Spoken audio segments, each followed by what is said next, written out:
More rallies today in Egypt for and against President Mohamed Morsi. Tens of thousands of supporters of President Morsi took to the streets, rallying support for their leader and the new constitution.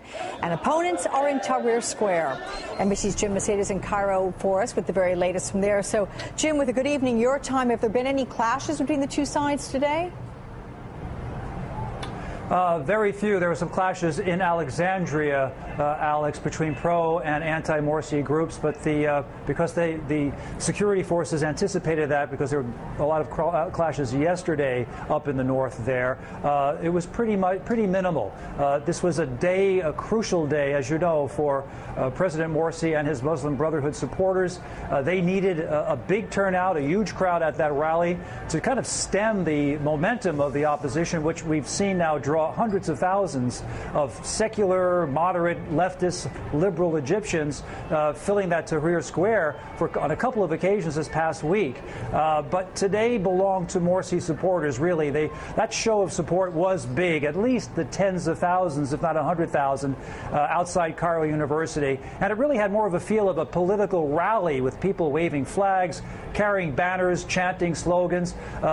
Again, there were some clashes, but it was overall a peaceful day. The Muslim Brotherhood is much more focused on politics than on protests. Now, it wants to ratify that new draft constitution as quickly as possible. Of course, the opposition says it's invalid because it was rushed through a committee. It's biased, says the opposition, towards Islamists. Morsi, receives a draft, or just received a draft, in fact, minutes ago, of that draft of the Constitution in a ceremony this evening, and in the days ahead, he's likely to announce a nationwide referendum as early as mid-December. Alex? So with all of this seemingly, a fait accompli, what does the opposition do now, Jim?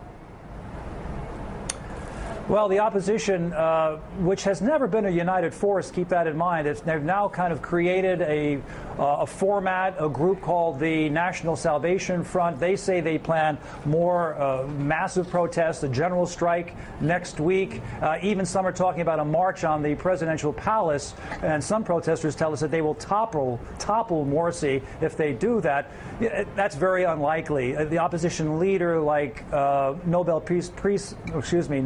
Peace Prize laureate Mohammed El-Baradei, says that they want strictly peaceful civil disobedience. But it's really stuck between a rock and a hard place. If the opposition comes out and boycotts the referendum, then it risks being left out. And if it organizes a no vote and loses, it'll be severely weakened. But even if the opposition wins and Egyptians reject this draft constitution, Morsi can simply start the process all over again and stay in power for another 5 or 6 months. So the bottom line is that Morsi and the Muslim Brotherhood are holding most of the cards here. Jim Maceda, thank you very much from Cairo.